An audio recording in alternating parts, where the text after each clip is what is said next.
AITA for prioritizing my college education over a weekend trip to see my fiancé's family. I just recently got accepted back to my university after being academically dismissed. I had multiple surgeries and physical/mental health issues leading up to my dismissal. I had to take 2 years off and file for an appeal that included a detailed essay and medical documentation. I got accepted back for this fall semester. This is my last shot at getting my degree, about 2.5 semesters left. I'm taking school more seriously than ever and currently have A's in all my classes. My fiancé's parents take a camping trip every year to a city that is 5 hours away from us. They refuse to come to our city that has hundreds of campgrounds nearby. It's on us to take off of school and work to make plans to see them during this time. About a month ago we knew they were coming and agreed that us seeing them was dependent on how I felt with where I'm at in school. The time frame that they are coming is around my midterms. She has seen her family about 3 times in the past 6 years, all with my help and all of which it was on us to travel. We will also be seeing them for Christmas in 3 months. Last week I told her I wasn't comfortable driving 5 hours to see them, stay in a hotel, and drive 5 hours back. Dedicating an entire weekend for the trip a week before midterms. Her parents agreed to meet us halfway for a day trip. About 2 hours for us and 3 for them. I agreed to that as well. The past 2 nights it has suddenly become my fault that we are only seeing them for 6 hours and coming home. It's not enough for her. She wants to stay the night in a hotel, saying that I can study in the car and at the hotel room. I had to repeatedly let her know that this trip was being decided on if I was in a good spot in school. I should also mention we only have one vehicle, which is mine, that I 100% pay for. The trip would most likely include me spending more of my money rather than hers. This led to a pretty heated argument that involved her flipping out and me having to leave and go for a walk. I texted her and told her that I shouldn't feel guilty for making school my priority. I have worked hard to get to where I am at and I am proud of myself. I want to keep that going. Her response was, top priority when you're always trying to skip classes or stay home. Okay. I may say that I don't want to class, or I want to stay home, but that doesn't mean I do. I haven't missed one class this semester. This really irked me because everyone else in my life knows how hard I am working and how much this means to me, except for her. I understand that she wants to see her family, and I'm trying to make that happen even if it's only for 6 hours. AITA for not wanting to spend a weekend away when I need to prioritize school. Comment. You told them from the beginning it was dependent on your school work. It was right before midterms.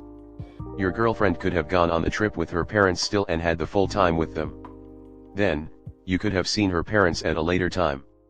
Good luck on the degree. She can take a bus or a train or a flight or whatever and they can pick her up.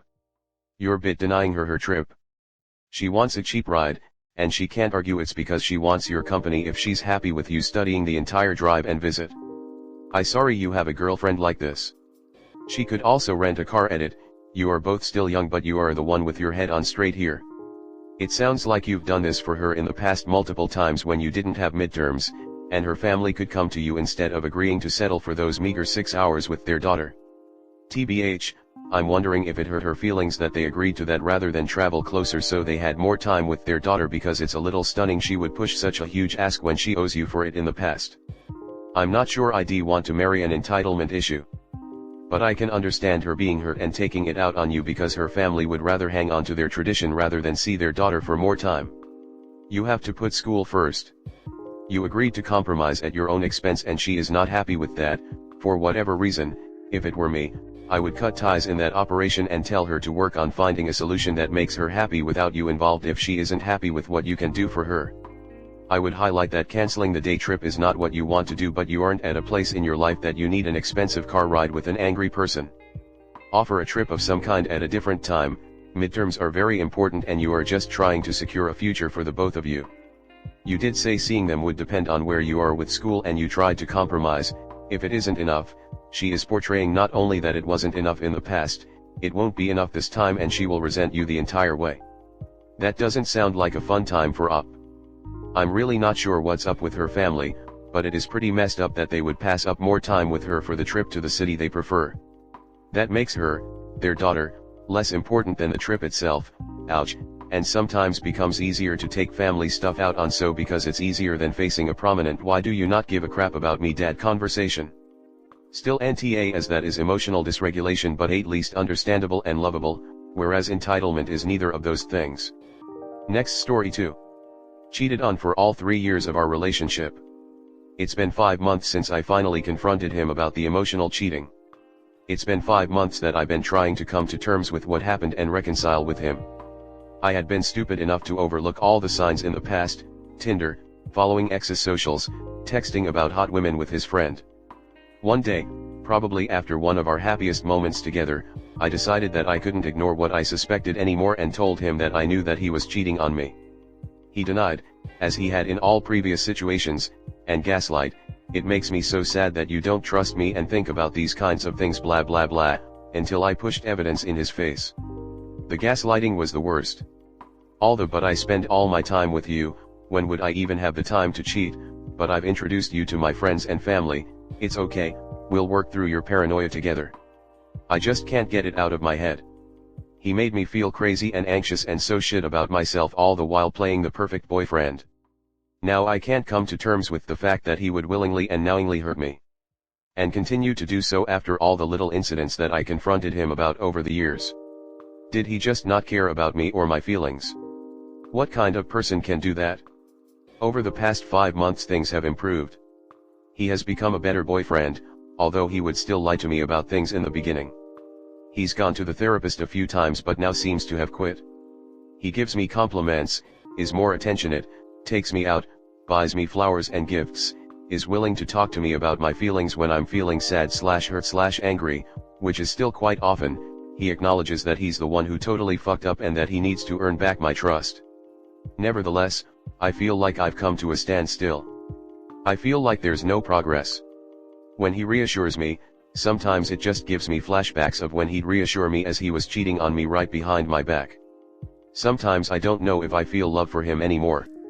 I feel like all the love I poured into the relationship over its 3-year course has left me drained and tired. There are many times when I don't trust him and I get scared that there are still lies and secrets that he keeps from me about the past. I get triggered by the smallest things and I know that it's taking a toll on both of us. My self-worth is shattered, although I go to the gym/run/generally take care of myself. Sometimes I just feel like it would be easier if I just disappeared. He says the cheating had nothing to do with me but with his low self-esteem and him seeking attention in the wrong places. It just hurts to know that all the love that I tried to provide for him was poured down the drain and disregarded. I don't know what to do. What steps do I need to take to improve the situation? As stupid as it sounds, I don't want to give up yet, although my friends think I'm crazy to continue. To be honest, I don't even know what I want anymore. I want to be happy and rid of this anxiety bullshit and sadness. I am young, and sometimes I just feel like I'm too young for this bullshit. I have a wonderful career ahead of me and great supporting friends. Logically I know that he's not the only or the best fish in the sea, but I can't seem to do anything. I'm at a standstill. I know that this is super disorganized, sorry, but I just needed to get the thoughts out. Next story 3. Was cheated on while pregnant with last child, pregnant again and not coping well. Backstory: he cheated while I was pregnant with our now 3-year-old. I found out roughly 6 weeks after having gave birth. Several dating apps being installed and uninstalled repeatedly, people saved under different contact names, plans to meet up with his ex, OnlyFans, roughly a dozen different girls on SC at minimum, all emotional affairs. Dating all the way back to the 6 months we spent trying to conceive our son. Even on the date we got engaged, obviously called off the engagement. I had a dream, checked his phone, and found all of it. Absolutely blew my top, not my proudest moments. He's never admitted to me anything other than what I have found, but I have always been a "where there is smoke there is fire" person. I still don't believe all I found is all that there was. We stayed together. It's been years and he really doesn't use social medias anymore except Snapchat. I've never been big on social media anyway, I just really use Facebook to stay connected with family and to link with my phone games. We both put a lot of work into the relationship since, but we got unexpectedly pregnant this year, and as I'm nearing the end of my pregnancy I'm getting significantly more and more paranoid and anxious. I'm having dreams, sometimes multiple a week, and some with extreme details, names, addresses, phone numbers, dates, etc. Wake up in a panic and start frantically searching the internet for what I can remember. It's absolutely disturbing to me, given I had a dream after our son and that's how I found out. I try talking to him about it and he just kinda laughs it off. But I'm seriously getting so upset at the thought most days. I'm constantly paranoid. Just can't seem to get over it, I guess. I don't think I ever will. I never wanted another child after that had happened the first time. It really destroyed me and how I felt about myself and our child. I suffered extreme postpartum depression, held resentment over our child that I should have been enjoying. I found myself comparing me to these girls and obsessing over these girls for a while. Just really felt like nothing, like I just wasn't enough, and our child that we had planned and tried for wasn't at all what my experience actual was, and I just kind of felt so stupid celebrating our 3-yo and that pregnancy when he was really living a completely different reality and relationship than I was. Terrified to go through it again. Especially given this was an unplanned pregnancy, and that I had said I didn't want to have another child after that experience. Anyone have any advice to help me cope better? I want to just enjoy my final weeks pregnant, and it's just hard when it feels like a funeral for my relationship.